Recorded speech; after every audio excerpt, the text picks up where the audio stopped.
सत्यवती महाभारत की शुरुआत का सबसे महत्वपूर्ण पात्र थी।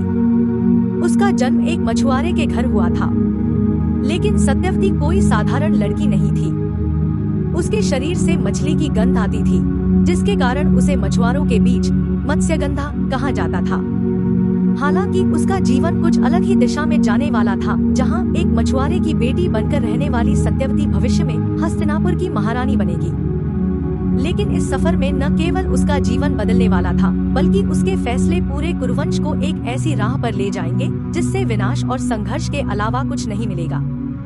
सत्यवती के जीवन में बड़ा मोड़ तब आया जब वह ऋषि पराशर से मिली। ऋषि पराशर उसकी सुंदरता से प्रभावित हो गए और उसके साथ संबंध बनाए। परिणामस्वरूप सत्यवती ने महर्षि वेदव्यास को जन्म दिया। पराशर ने सत्यवती को आशीर्वाद दिया कि उसके शरीर से मछली की गंध हमेशा के लिए चली जाएगी और उसकी जगह एक मीठी खुशबू फैल जाएगी। यह घटना सत्यवती के जीवन में निर्णायक मोड़ साबित हुई और उसे एक नई पहचान दी। अब वह सिर्फ मत्स्यगंधा नहीं थी, बल्कि एक सुगंधित, सुंदर और प्रभावशाली महिला थी, जो आगे चलकर हस्तिनापुर के भविष्य को बदलने वाली थी। सत्यवती की महत्वाकांक्षा ने उसे हस्तिनापुर के राजा शांतनु के करीब ला दिया। राजा शांतनु, जो सत्यवती की सुंदरता से मोहित हो चुके थे, ने उससे विवाह का प्रस्ताव रखा। लेकिन सत्यवती ने यहाँ भी अपनी चतुराई दिखाई। उसने शांतनु से विवाह की शर्त रखी कि उसका पुत्र ही हस्तिनापुर का राजा बनेगा। यह शर्त शांतनु के लिए कठिन थी, क्योंकि उनके पहले से ही एक योग्य पुत्र था, देवव्रत, भविष्य में भीष्म।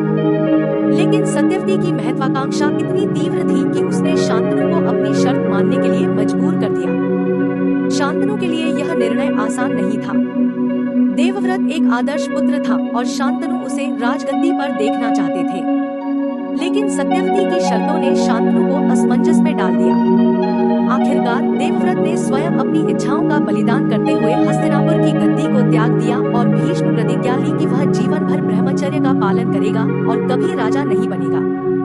इस प्रकार सत्यवती की महत्वाकांक्षा ने उसे हस्तिनापुर की महारानी बना दिया। लेकिन इस निर्णय ने पूरे राजवंश की नींव में एक बड़ी दरार डाल दी, जो भविष्य में महाभारत के विनाशकारी युद्ध का कारण बनी। सत्यवती के विवाह के बाद उसे 2 पुत्र हुए, विचित्रवीर्य और चित्रांगद। लेकिन दुर्भाग्यवश दोनों पुत्र अल्पायु में ही मृत्यु को प्राप्त हुए।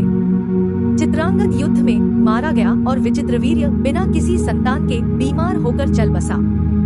इस घटना ने सत्यवती को गहरे सदमे में डाल दिया। अब हस्तिनापुर के पास कोई उत्तराधिकारी नहीं था।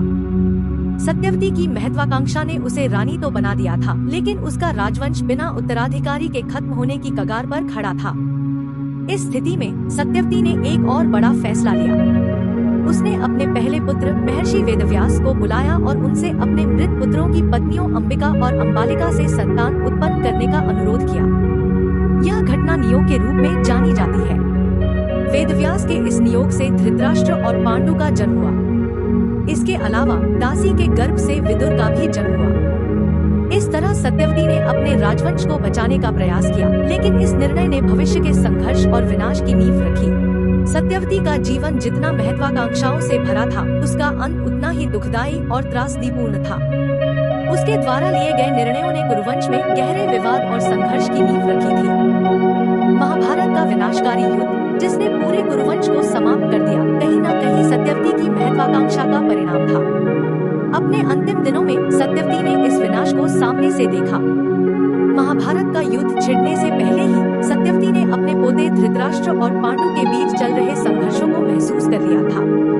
वह जानती थी कि यह संघर्ष आने वाले समय में पूरे राजवंश को तबाह कर देगा। इसलिए उसने धृतराष्ट्र और पांडु के राजकाल के दौरान राजमहल छोड़ने का निर्णय लिया और वनवास चली गई। वह जान चुकी थी कि उसकी महत्वाकांक्षाओं ने उसके परिवार को विनाश की ओर धकेल दिया है। अंततः उसने एकांत में अपने जीवन का अंत किया, लेकिन उसकी कहानी ने महाभारत के पूरे इतिहास को आकार दिया।